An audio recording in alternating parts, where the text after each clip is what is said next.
वंचित बहुजन आघाडीने जवळपास 15 दिवसांपूर्वी अफसर खान यांनी वंचित बहुजन आघाडीमध्ये प्रवेश केला। अफसर खान यांचा अल्पपरिचय तुम्हाला सर्वांना माहिती आहे की ते 5 वेळा नगरसेवक राहिलेले, 3 वेळा विरोधी पक्षनेते राहिलेले आहेत, 2 वेळा सभापती राहिलेले आहेत आणि प्रवेश केल्यानंतर बाळासाहेब आंबेडकर यांची भेट घेतली। भेट घेतल्यानंतर पुन्हा औरंगाबादला आलो। येण्यापूर्वी त्यांची लोकसभा निवडणुकीसाठी उमेदवारी जाहीर झाली आणि तेव्हापासून अफसर खान यांच्यासोबत आमची वंचित बहुजन आघाडीची सर्व टीम, सर्व पदाधिकारी, कार्यकर्ते, शहर जिल्ह्यातले, महिला आघाडीचे, युवक आघाडीचे सर्व तालुकानिहाय बैठका, सर्कलनिहाय बैठका, कार्यकर्त्यांच्या भेटीगाठी या आम्ही सर्व केल्यात आणि या सर्व गोष्टी करत असताना आम्हाला जिल्ह्याभरात, शहरमध्ये खूप मोठा चांगला प्रतिसाद मिळाला आणि लोकसभेच्या निवडणुकीसाठी एक अनुकूल वातावरण आणि सत्ता संपादन करण्याचं वातावरण आम्हाला मिळालं। त्या अनुषंगाने आम्ही पुढील वाटचाल करत आहोत।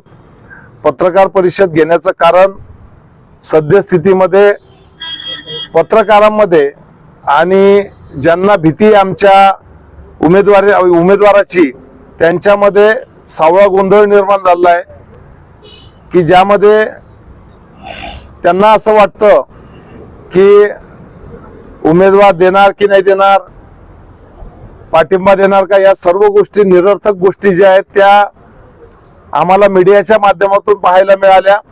आमच्या कुठल्याही नेत्यांनी, प्रवक्त्यांनी किंवा अध्यक्षांनी कुणीही कुठल्याही मीडियावर चुकीचं स्टेटमेंट पक्षाकडून केलेलं नाही, कृती केलेली नाही। परंतु हा जो काही संभ्रम निर्माण झाला आहे तो आमच्याकडला अजिबात नाही। आमचं महाराष्ट्रामध्ये सर्व कार्यकर्ते व पदाधिकाऱ्यांचं एकच लक्ष होतं, ते म्हणजे बाळासाहेब आंबेडकर यांची अकोला लोकसभेची निवडणूक आणि आम्ही औरंगाबादमधून वेगवेगळ्या पद्धतीनं मतदार सोबतच पदाधिकारी यांना घेऊन बाळासाहेबांचा प्रचार प्रसार केला आणि त्यामध्ये खूप चांगला रिझल्ट आपल्या समोर 4 जूनला दिसून येणार आहे। आताचा विषय बघितला तर वंचित बहुजन आघाडीची भूमिका ही पूर्णतः स्पष्ट पूर्वीच होती की आम्ही उमेदवार लढवणार आणि तो उमेदवार अफसर खान असणार आहे। त्यामुळे त्यामध्ये वंचित बहुजन आघाडीकडून कुठलाही संभ्रम असण्याचा विषय नाही, हे या ठिकाणी मी नमूद करतो।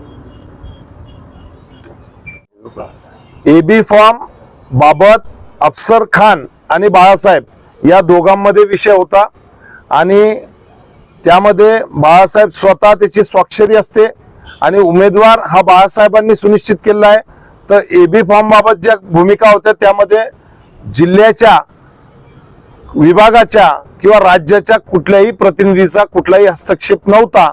आमचं लक्ष फक्त बाळासाहेबांच्या निवडणुकीवर होतं। तर उमेदवारांनी स्वतः त्या दिवशी पत्रकार परिषद घेऊन हे सांगितलं की अपक्ष लढतो। बरोबर आहे। 24 तारखेपर्यंत माझ्याही माहितीनुसार त्यांना एबी फॉर्म दिलेला नव्हता। त्यानंतर त्यांनी पत्रकार परिषद घेतली। पत्रकार परिषद झाल्यानंतर बाळासाहेबांचं आणि त्यांचं बोलणं झालं, त्याबाबतची भूमिका ते स्वतः स्पष्ट करतील। सबसे पहले मैं आप लोगों को ये बता दूं, पूरे मीडिया को, प्रिंट मीडिया को, इलेक्ट्रॉनिक मीडिया को और शहर ने औरंगाबाद को, जिले को, मेरी उम्मीदवारी कोई 25 को डिक्लेयर नहीं हुई या 24 को डिक्लेयर नहीं हुई।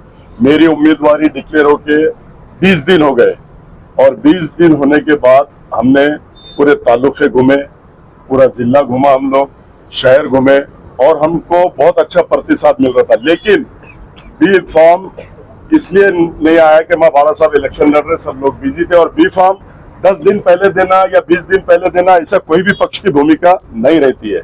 दूसरी बात, जब 3 बजे फॉर्म अपने को 25 को भरना होता है, उसके अगर 1 घंटा 2 घंटे पहले भी आ रहे तो फॉर्म आता है।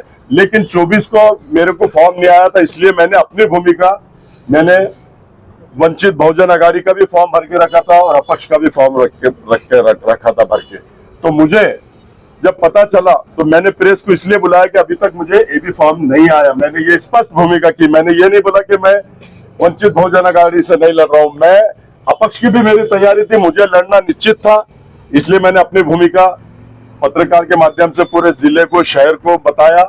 उसके बाद सेकंड डे 2 बजे मेरे को एबी फॉर्म आ गया और मैंने 2:05 को एबी फॉर्म लगाकर अपना फॉर्म सबमिट किया। इसमें हमारी कोई राजकीय खेड़ी थी नहीं, हम कोई राजकीय खेड़ी करते नहीं। अगर लोग कोई आरोप प्रति आरोप लगा रहे होंगे तो ये सरासर गलत है। मैं कोई 25 तारीख को या 24 तारीख को उम्मीदवार डिक्लेयर हुआ नहीं। मैं 20 दिन से मैं पूरा जिले का दौरा, हम हमारे पदाधिकारी जावेद भाई, हमारे जफर, जिला अध्यक्ष, हमारे पीके, तमाम लोगों ने, हमने पूरे जिले का पूरा नियोजन बनाकर पूरे जिला घूमकर सब जगह जाके आया और अच्छा प्रतिसाद हमको मिल रहा था। तो हमने इस दौरान ये सोचा ही नहीं कि एबी फॉर्म हमने जब डिस्कस की, बाला साहब का डायरेक्ट मेरे को फोन आया कि तुमने प्रेस क्यों ले आई सी। तो मैंने बोला सर अभी तक बी फॉर्म हाथ में नहीं आया। मैंने ये बोला, मैंने ये नहीं बोला कि मैं वंचित बहुजन आघाड़ी से नहीं लड़ रहा हूँ। मैं इंडिपेंडेंट भी मेरी तैयारी थी, क्योंकि मुझे पब्लिक के सामने जाना था, जनता जनार्दन की अदालत में जाना था, इसलिए मैंने अपनी भूमिका ली थी। और इसमें हमारी राजकीय खेड़ी किसी भी किस्म की नहीं थी। प्रकाश अंबेडकर साहब ने बोले मैं कल आपको फॉर्म भेज रहा हूँ, उन्होंने फॉर्म भेजा, मैं उनका तहे दिल से शुक्रिया अदा करता हूँ। और प्रकाश अंबेडकर साहब ने 2 बजे फॉर्म भेजा और मैंने 2:05 को लगा के एबी फॉर्म के साथ सबमिट कर दिया और अधिकृत उम्मीदवार में वंचित बहुजन आघाड़ी का हूँ। आप लोगों के सामने मैं अपनी बात इसमें एक सवाल ये है कि खुद प्रकाश अंबेडकर कितनी सभाएं लेने वाले हैं औरंगाबाद में? उनकी 3 सभाएं होंगी, ऐसा हमारे पास जानकारी है। बाळासाहेबांच्या 3 सभा होतील, सुजातदादांच्या 2 सभा होतील, अंजलताईच्या 2 सभा होतील. एकूण प्रत्येक तालुक्यामध्ये आंबेडकर घराण्याच्या सभा असणार आहेत. सोबतच राज्य कमिटीच्या दिनांक 7 तारखेपासून ते 11 तारखेपर्यंत राज्य आणि विभाग कमिटीचे सर्व पदाधिकारी औरंगाबादला असणार आहेत. आमची ही लढाई अस्तित्वाची लढाई आहे. या ठिकाणी आम्ही पाठिंब्यातून सीट काढलेलं आहे आणि आता यावेळेस आम्ही स्वतः आहे, त्यामुळे आम्हाला हे सीट फार महत्वाचं आहे. आमची लढाई इथल्या माजी खासदारासोबत नाही आहे. आमची लढाई एमआयएम बद्दल काही तक्रार आहे का? यांनी अफवा पसरवल्या का? एमआयएमचा जर विषय केला तर आमच्या कुठल्याही पदाधिकाऱ्यांशी त्यांचं कुठलंही संभाषण नाही. विषय दुसरा, मी एक व्हिडिओ बघितला, नक्षबंदी काहीतरी नाव आहे त्या व्यक्तीचं, कोणत्या तरी चांगल्या एशिया एक्सप्रेसचं काहीतरी अध्यक्ष आहे काहीतरी, तर त्यांनी एक जाहीर केलंय संध्याकाळी 10 वाजता की एबी फॉर्म लावलेला नाही 25 तारखेला, ही माहिती अधिकृत आहे. आणि पुढच्या दिवशी म्हणजे 26 तारखेच्या प्रिंट मीडिया सुद्धा मध्ये त्याची माहिती आली आहे. तर त्यांनी जाहीर केलं, त्याच्यानंतर त्यांनीच पत्रकार परिषद घेतली, त्यांनीच पाठिंबा दिला. ह्या सगळ्या खेळी आमच्याकडून, हे एमआयएम कडून खेळी आहेत. आणि विनाकारण, आणि ज्या वेळेस निवडणूक आयोग 25 तारखेची डेट 3 वाजेपर्यंतची देत आहे, तर प्रत्येक पक्षाच्या अनेक पदाधिकाऱ्यांनी, अनेक उमेदवारांनी फॉर्म भरलेले आहेत. त्यामध्ये खेळी करण्याचा संबंधच नाही. आम्ही जर वेळेच्या नंतर काहीतरी निवडणूक आयोगामध्ये जाऊन काहीतरी वेगळं करत असेल तर त्याला खेळी म्हणा. आम्ही निवडणूक आयोगाने दिलेल्या वेळेमध्ये सगळ्या गोष्टी करतोय. असं काही बंधन नाही कुणाचं की 18 तारखेलाच फॉर्म भरावा आणि 24 तारखेलाच भरावा. तो आमचा अधिकार आहे, संविधानाचा अधिकार, तो आम्ही बजावला. एमआयएमचा 100% खोडसाळपणा आहे. खोडसाळपणा म्हणजे त्यांच्या पायाखालची जमीन सरकलेली आहे. कारण अफसर खान सारखा मजबूत उमेदवार हा पटांगणात उतरलेला आहे. आणि त्यांच्यामधले अंतर्गत कलह जर बघितले तर बहुतांश लोक आम्हाला संपर्क करण्याचा प्रयत्न करतायत, त्यामध्ये लोकप्रतिनिधी आहेत. मग आम्हाला खेळी करण्याचं गरजच नाहीये. 5 वर्षामध्ये त्यांनी जे काही कामं केली नाहीत त्यामुळे लोक आम्हाला हे करतायत. काय संबंध कशाचा ते तर तुमच्याकडून आम्हाला माहिती मिळाली पाहिजे. 26 को स्क्रूटनी हुई और आज 27 एक ही दिन है. 12 तुमच्या उमेदवारांनीच हा भ्रम निर्माण केलेला आहे. त्यांनी स्वतः पत्रकार परिषद घेऊन सांगितलं होतं ना का मी अपक्ष लढतोय. हो, 24 पर्यंत फॉर्म नाही मिळाला ते पण त्यांनी स्पष्ट केलंय. आताच बोललो ना मी तुमच्याशी की 24 तारखे उद्याचा 3 वाजेपर्यंत टाइम होता, म्हणून मी बोललो की नाही भेटत असेल तर मी अपक्ष लढवणार. कधी मिळाला एबी फॉर्म? एबी फॉर्म कधी मिळाला? 25 तारीख को 2 बजे और 3 बजे तक भरने का टाइम था और 2:05 को मैंने सबमिट कर दिया. अब ये बोल रहे कि इन्होंने गुपचुप भरा, चोरी से भरा, तो मैंने क्या पिछले दरवाजे से आके कलेक्टर साहब को दिया क्या? अरे मैंने सामने डंके की चोट पे 200 लोगों के साथ आके भरा. चोरी का काम ये लोग करते हैं, हम तो डंके की चोट पे बात करते हैं और डंके की चोट पे हर चीज का खुलासा देते हैं। ये बोल रहे हैं कि खामोशी में भरा, अरे जब वेबसाइट पे जब आ गया तो तुम क्या अंधे है? तुम खुद उम्मीदवार है, मेरा ऊपर है और उसका मेरे नीचे है उम्मीदवार। तो ये एडिटर उनका बोल रहा है, शहर अध्यक्ष रतालू बोल रहा है कि फॉर्म ही नहीं भरे। कितनी गलत बात है। हमने कोई चोरी से फॉर्म भरा नहीं, पिछले दरवाजे से आके भरा नहीं, सामने से जाके गाड़ी अंदर ले जाके 200 लोगों के साथ आके हमने फॉर्म सबमिट किया।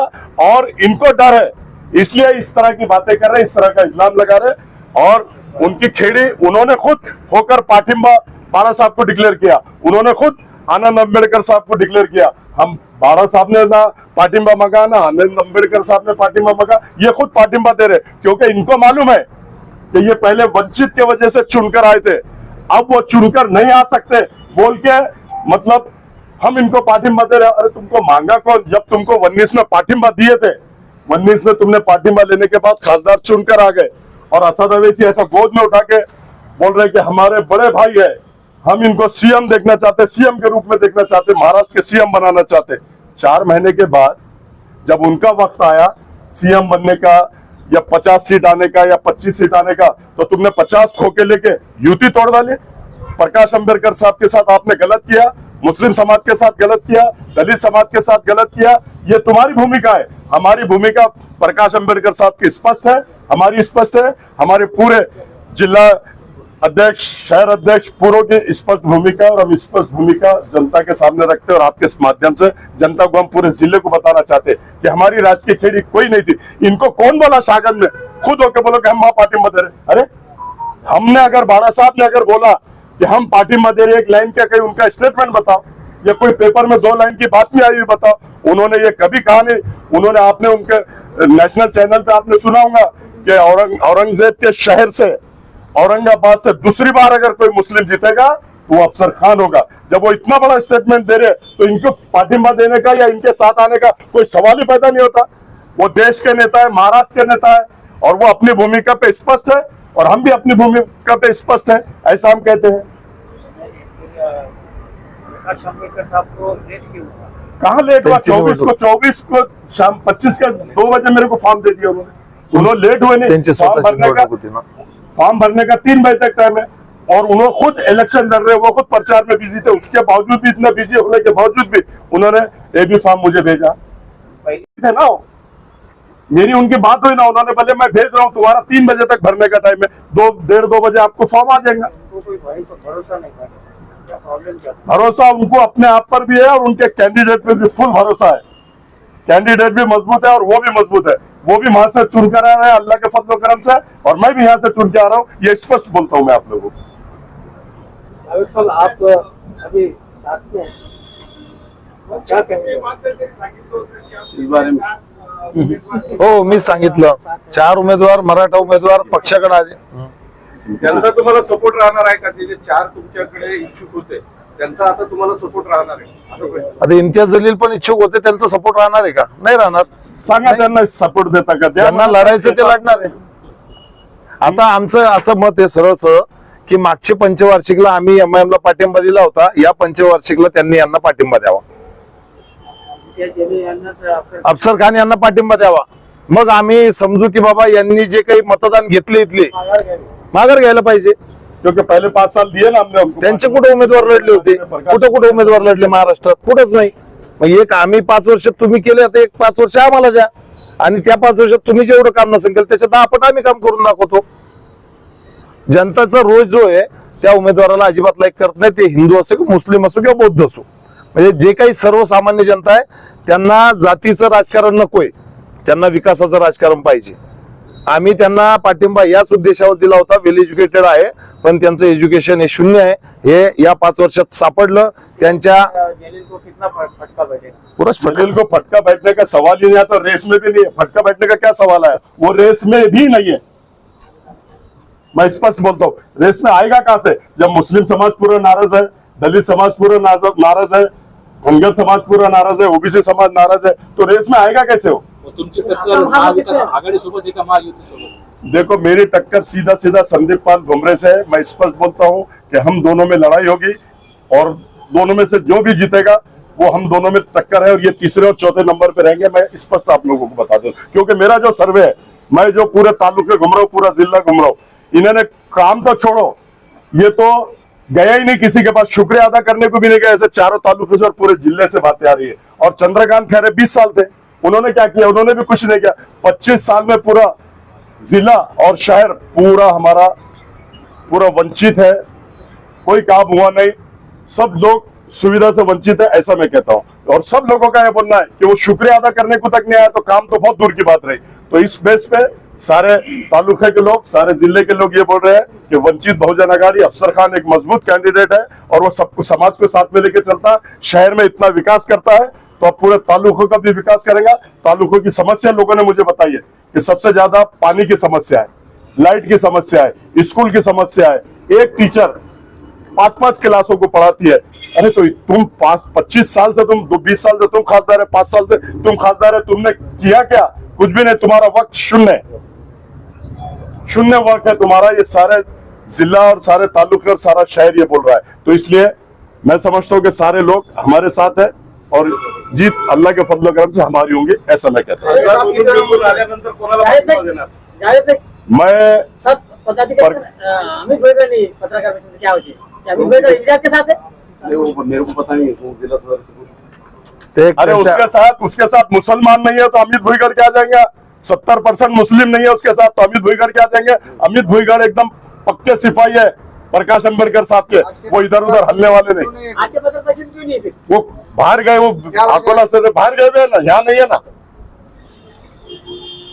तुम्ही निवडून आल्यानंतर कोणाला पाठिंबा देणार? मैं अपने बाला साहब के साथ में रह के पूरे लोकसभा को हिलाने का काम करूंगा। जो संविधान बदलने की बात करते हैं उनको टक्कर देने का काम करूंगा। और जो अभी बोल रहे हैं कि सामान्य नागरिक कायदा लाएंगे, उसको कड़ा विरोध अफसर खान का और प्रकाश अंबेडकर साहब का रहेगा। और वो हम सामान्य नागरिक कायदा होने नहीं देंगे, एनआरसी आने नहीं देंगे। अभी इनके रहते हुए तो सीएए पास हो गया, लेकिन अल्लाह के फजलो करम से हम एनआरसी और सामान्य नागरिक कायदा पास होने नहीं देंगे। हम मोदी के आंखों में आंखें डाल के बात करने वाले लोग हैं, अमित शाह के आंखों में आंखें डाल के बात करने वाले। हम किसी के बाप से डरते नहीं, हम सिर्फ अल्लाह ताला से डरते हैं, ऐसा हम बोलते हैं। औरंगाबाद नामांतर पे क्या भूमिका है आपकी? औरंगाबाद नामांतर तो जो थे अंदर, उन्होंने तो उसके ऊपर कोई भूमिका निभाई नहीं, कोई भूमिका उठाई नहीं। आज अगर हम लोकसभा में जाते हैं तो देख लेना आप लोग, पूरा हिंदुस्तान देखेगा कि औरंगाबाद के लिए अफसर खान कैसे लड़ेगा। औरंगाबाद को वापस औरंगाबाद करो बोल के भूमिका रहेंगे और पूरे सभागृह के अंदर धिंगाना अफसर खान करेंगे, ऐसा मैं बोलता हूँ। देश की जो राजनीति है, प्रधानमंत्री बातें कर रहे हैं, तो कैसे देखते हैं? मुसलमान ऐसा उनका प्रचार का नजरिया दिख रहा है। देखो, ये पिछले 14 से लेके आज तक 19 तक ये करते हैं और 24 में जा रहे हैं। लोग समझ गए जातिवाद करना, हिंदू मुस्लिम को तोड़ना, और ये इनका इमाम का भी वही काम है। मुसलमानों को जज्बात में लाना, मुसलमानों के उनके देवी देवताओं के खिलाफ बोलना, उनके खिलाफ बोलना, और मुसलमानों को एक जगह करना और हिंदुओं को एक जगह कर देना। चाहे सेकुलर हिंदू भी है तो उसको इतना बुरा अगर कोई बोलेगा, अगर कोई हमारे हुजूर के शान में गुस्ताखी करता तो हमारा खून खोलता नहीं क्या?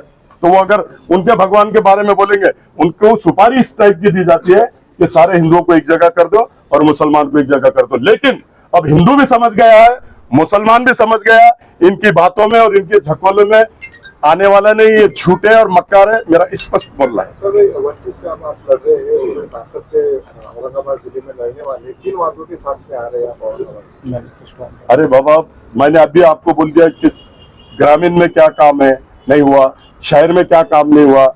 औरंगाबाद नाम चेंज होने की बात हुई, मुस्लिम आरक्षण की बात है, 3 तलाक की बात तो उन्होंने कर दी। अब हम मुस्लिम आरक्षण के लिए भी हम बात करेंगे, मुस्लिम आरक्षण के लिए भी हम करेंगे, मराठा आरक्षण को भी मिलना चाहिए। हमारे प्रकाश अंबेडकर साहब, हमारे नेता ने भी बोला और हम भी हमारी भूमिका करेंगे। ये सबके साथ न्याय होना चाहिए, चाहे वो मराठा हो, चाहे वो धनगर हो, चाहे ओबीसी हो। और मोहम्मद पैगंबर का जो बिल उन्होंने वहां डाला है उसको भी पास करके, जो अगर हमारे मोहम्मद पैगंबर के बारे में अगर कोई गलत बोलता है तो उसको कड़ी से कड़ी शिक्षा होना, ऐसा हम बिल वहां पास करने लगे। औरंगाबाद जिले की जनता पूरी तरफ है, पानी नहीं आता है, 10-10 दिन पानी नहीं मिलता है। सिटी हो या ग्रामीण हो, ग्रामीण में तो बहुत बुरा हाल है। उसके लिए आप क्या करेंगे? पिछले खासदारों ने भी बहुत वादे किए लेकिन अभी तक वो वादे पूरे नहीं हुए, उसके लिए आप क्या करेंगे? वो वादा करते हैं, मैं वादा नहीं करता, डायरेक्ट काम करता हूँ, मैं अंजाम तक पहुंचता हूँ। और मैं जैसे चुन के आता हूँ, ये जो आज 8 दिन 9 दिन 10 दिन 12 दिन में पानी आ रहा है, अल्लाह के फजल करम से आग के सभागृह में जाते ही जितना फंड यहाँ लगता है, खींच के फंड लाने की ताकत रखता हूँ। आपने देखा होगा कारपोरेशन में महापौर किसका भी हो, बीजेपी का हो या शिवसेना का हो या कमिश्नर कोई भी हो, फंड लाने की ताकत हम में है। और हम वहां से फंड ला के डेली पानी अगर नहीं कराऊंगा तो फिर मेरे को बोलना, आप लोग डेली पानी औरंगाबाद शहर को मिलेगा, ऐसा मैं बोलता हूँ। इम्तियाज जलील एक अच्छा था जो सभा में संसद में सारी समस्याएं वहाँ रखता था, स्पीच देता था। कंप्लेंट क्या है उसके बाद? मेरी कोई कंप्लेन नहीं है, जनता की कंप्लेन है। मेरी क्या कंप्लेन हो सकती है? मेरा कोई काम ही नहीं है उसके पास, मैं कभी काम लेके ही नहीं गया। जनता के जो काम है, जिले के जो काम है, तालुके के जो काम है, सारे लोग बोल रहे हैं कि उसने काम ही नहीं किया।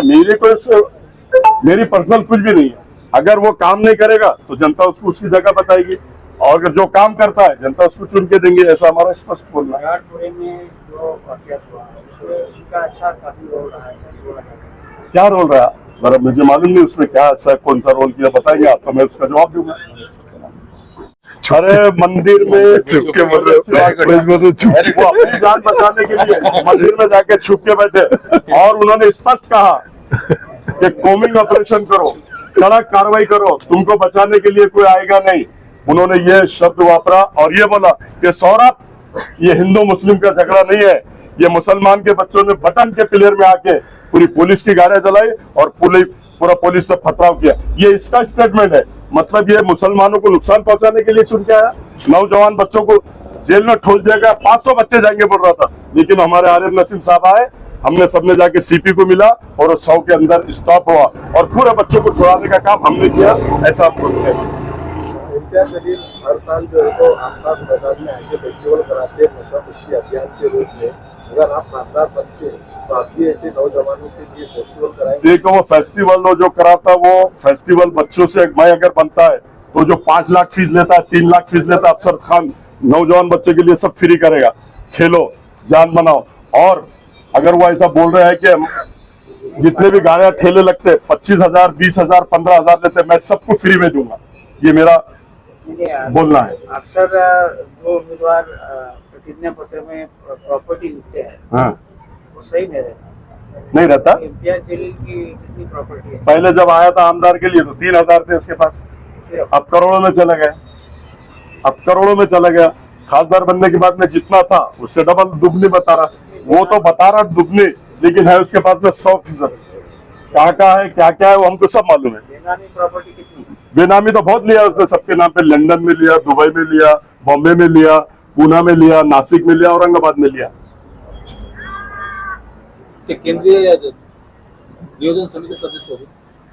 हाँ, ये अभी जो अपने डेवलपमेंट प्लान जो हुआ, डेवलपमेंट प्लान जो उसका सदस्य था, लेकिन नेशनल लेवल पे। हाँ, नेशनल लेवल के बोले तो सब आता है उसमें। हमारा औरंगाबाद शहर में भी आज जो डेवलपमेंट प्लान टेबल पे बैठ के गया, टेबल पे बैठ के किया गया, जहाँ बस्तियां बन गई वहां पे रिजर्वेशन डाल दिया गया, जहाँ मकान बन गए कॉलोनियों पे रिजर्वेशन डाल दिया गया, और उसका एक सदस्य था।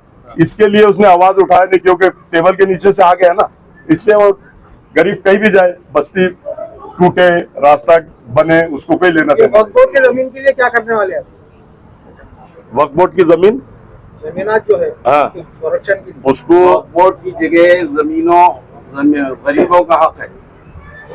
जितने भी बड़े बड़े मुसलमानों ने वक्त अपनी जगह, अपनी जायदादें वक्फ की है, ये जो है गरीबों का हक है। लेकिन इसमें हम देख रहे हैं कि वक्फ बोर्ड की जमीनों पे बड़े बड़े लीडरान जो है विराजमान, उन्होंने अपने कब्जे में जगह लिखी है। जितने भी लीडर देखेंगे, वो कांग्रेस के मुसलमान लीडर हो या और वो किसी की पार्टी के लीडर हो, और सब ने वक्फ बोर्ड की जगह गरीबों का हक मार के अपनी जगह पे बैठे हुए। मिसाल के तौर पे यहाँ के मेंबर ऑफ पार्लियामेंट भी, जिनका ऑफिस है वक्फ बोर्ड की जगह पे, ये गरीबों का हक है जिसके ऊपर कब्जा मार के जो लोग बैठे। इनको क्या फुगनिया पड़ी हुई है क्या? इनके पास पैसे नहीं है जो गरीबों की जगह के ऊपर आके बैठे हुए। वक्फ बोर्ड गरीबों का हक है। बड़े मुसलमानों ने अपनी जायदाद वक्फ इसलिए किए कि गरीब लोग ऊपर उठे और जो है वो अपने पैरों पे खड़े हो। लेकिन हम देख रहे हैं कि बड़े बड़े लीडरान जो है वो वक्फ बोर्डों की जगह पे बैठे हुए। ये वीडियो कौन किसके ऊपर, जो कौन सी जगह पे बैठा हुआ है? ये पूरे जालना रोड की जो है जगह है जितनी है, किसकी जगह है? ये सारी जगह वक्फ बोर्ड की है। और इसके ऊपर कौन बैठा है? कोई गरीब इसके ऊपर पेट भर रहा है? कोई गरीब इसके ऊपर पेट नहीं भर रहा है। वो लीडरान, वो छोटे लीडरान जिनकी नीयतें सही है नहीं है, लीडरान वीडियो कॉन पे कौन बैठा हुआ है? यहाँ की ये पूरी जगह पे कौन बैठा हुआ है? कौन है? सारे जो है मालदार इंडस्ट्रियलिस्ट बैठे हुए हैं वहां पर। और वो जगह जो है हक जिसका है वो गरीबों का हक है, वो गरीबों का हक मार के खाए, अल्लाह ताला गारत करेगा उनको। इम्तियाज जलील पहले धन्ना सेठों के बारे में बात नहीं करवाया, फौंडर ने औरंगाबाद में आपने लेकर आया, क्या आपको लगता है कि आपकी बहुत बड़ी गलती? नहीं, गलती नहीं है। देखो, मुस्लिम लीडरशिप कहीं से भी कांग्रेस जो है बिरयानी के अंदर मुस्लिम लीडरशिप खरीदना चाह रही है। अल्लाह का करम था कि उस टाइम जो आए थे उस टाइम जो है जमात में बहुत इखलास था। आज वो इखलास वो जमात में नहीं रहा। अब वो जमात में इखलास ये रहा कि मेरी रोटी रखी हुई है और मेरी रोटी पे दाल कैसी आती है। तो आज वो जमात का ये हाल है कि वो सिर्फ रोटी पे दाल खींचने के काम करते। और हम जब थे वहां पे उसमें इखलास था और हमने मुस्लिम लीडरशिप को बढ़ाने की कोशिश की थी और अल्हम्दुलिल्लाह उसमें हम कामयाब हुए। धन्ना सेठ लोगों के बारे लोगों के मकान बनेंगे, यहाँ गरीबों को फैसिलिटी मिलेंगी, लोग गरीब यहाँ पेट भरेंगे, ऐसा उन्होंने कहा था। और उसके बाद में उन्होंने आवाज उठाने के बाद में सारे धन्ना सेठ से मिलके 7 करोड़ रुपए लेके और उन्होंने आवाज को दबाने का काम किया। जहां भी वो आवाज उठाते, गुटखे की आवाज ले लो, देशी दारू की आवाज ले लो, वाइन शॉप की आवाज ले लो, रेती की आवाज ले लो, हर वक्फ बोर्ड की आवाज ले लो, हर आवाज उठाकर मैनेज हो जाते हैं। वहां से पैसा ले लेते और चुप बैठ जाता है। आप बोलो ना, वो बोलता है मैंने ये आवाज उठाया, रिजल्ट क्या है? 640। आपने कुछ उसके ऊपर काम किया क्या और लोगों को लिए कुछ रिलीफ आप देने वाले हैं क्या? देखो, अभी उसने जो आदत घोटाले का आवाज उठाया, नौटंकी थी, नाटक किया, नौटंकी किया, लोगों को बताया कि मैं नौटंकी और नाटक कर रहा हूं। उसने आदत घोटाले में किसको 100 रुपए दिलाए मुझे बता दो आप? किसी को दिलाया नहीं उसने। और 538 लोगों को उसने गुना दाखिल करा दिया 353 का। अब कुछ फायदा तो किसी को मिला नहीं। पहले खाने को परेशान है घर में, अब उनको 7/12 देना है या टैक्स पाती देना है या वकील लगाना है। 538 लोगों पे गुना दाखिल करा दिया। ये उसने आदर्श घोटाले का ये इनाम दिया उनको। अब आदर्श घोटाले के पैसे तो बहुत दूर की बात है, 538 लोगों पे गुना दाखिल करा दिया। यही आदर्श है उनका। मुसलमान बच्चों को अंदर कराना, यही आदर्श है उनका। 500 बच्चे अंदर जाएंगे बोल के, ये आदर्श है उनका। सर, आपके ऊपर भी आरोप लगता है कि आपके जुगाड़ के अड्डे चलते हैं। देखो, जुगाड़ के अड्डे चलते हैं, मेरे तो पूरे शहर में चलते हैं। उसमें दम है तो आना। जैसे गुटके के पास अनवर के साथ पार्टनर है, उसका गुटके का धंधा बढ़ाने के लिए मारवाड़ी के पास काहे को रेट मारा? अगर मेरा धंधा चलता तो आना बता। या फिर पुलिस कमिश्नर काहे के लिए यहाँ पे वो करेंगे ना कार्रवाई अगर मेरे धंधे तो। ये तो इसके तो धंधे गुटके के हैं, इसके तो धंधे राशन के हैं, बायोडीजल में 3-3 लोगों के साथ पार्टनर है। नंबर 2 के धंधे रेती गैस के हैं पूरे धंधे। ये नंबर 2 के धंधे करता और दूसरे पे इल्जाम लगाता। मैं तो व्हाइट कॉलर हूँ। 28 साल में मैंने जब से कारपोरेटर बना 95 से लेकर आज तक, मेरा अगर कोई एक भी धंधा ऐसा बता देगा या 10/10 की जगह वक्फ बोर्ड की मैंने लिया है या कारपोरेशन की लिया है या गवर्नमेंट की लिया है, गुलामी लिख दूंगा। अभी मैं इलेक्शन भी नहीं लड़ूंगा। लेकिन इन्होंने तो ढोरकिन में 22 एकड़ ली, पीसा देवी पे 20 एकड़ ली, नासिक में एक वक्फ बोर्ड की जगह ली, पूना में वक्फ बोर्ड की जगह ली। इनको बेवा, यतीम, यसीर के भी जगहों पे डाका मारते हैं। हमने कभी जिंदगी में हमारे लाइफ में हमने 10/10 की भी जगह लिया तो आप बता दो, गुलामी लिख देंगे पूरे शहर औरंगाबाद की और पूरे प्रेस की। आप खासदार बनने के बाद पहला काम क्या करेंगे आप? पहला काम पानी का करूंगा शहर में, और ग्रामीण के 3 काम बता दिया मैंने, वो करूंगा। निवडणुकीचं मुख्य जाहीरनामा हा असणार आहे। पाण्याचं राहणार ना, पाणीचं सर्वात मोठं काम आपलं पाणीचं जे लोक त्रस्त हंडे घेऊन येतं माझी मागणी आहे, हा काम सर्वात पहिला करणार मी। बात ऐसी है कि हिरानपुरे का जो किस्सा आपने बताया, हिरानपुरे में इन्हों मंदिर में थे, तो इन्होंने मंदिर बचाया या भगवान ने इनको बचाया? भगवान ने इनको बचाया। ये जाके छुप गए। जो ऐसा लकड़ी लेके आए ना, पूरे लोग उनके आंख में चले गए। तुमको वोट भी दो और तुम्हारी लकड़ी से मार भी खाओ तो कौन ऐसा पागल है? और सवेरे तक निकले नहीं अंदर से डर के। प्रकाश अंबेडकर जी की पहली सभा कहाँ पर लेने वाले अभी डिसाइड हुआ नहीं, साहब ने टाइम दिए नहीं। साहब तो कल तो फ्री हुए, अब चिन्ह आएगा। चिन्ह आने के बाद में जिला अध्यक्ष, हमारे पूरे पदाधिकारी हम मिलकर बात करेंगे और जैसा वो टाइम देंगे आपके सामने रखेंगे। परफेक्ट मैनेजमेंट रहेगा। सर आपका क्या कदम रहेगा? हो गया परफेक्ट मैनेजमेंट रहेगा, परफेक्ट मैनेजमेंट रहेगा। उसको हम सेव करने का काम करेंगे और गरीब यतीम यसीर बेसहाराओं को उसका फायदा पहुंचाने का हम काम करेंगे, ऐसा हम बोलते हैं। चाय वगैरे क्या है पाटील इंतजाम क्या सांगा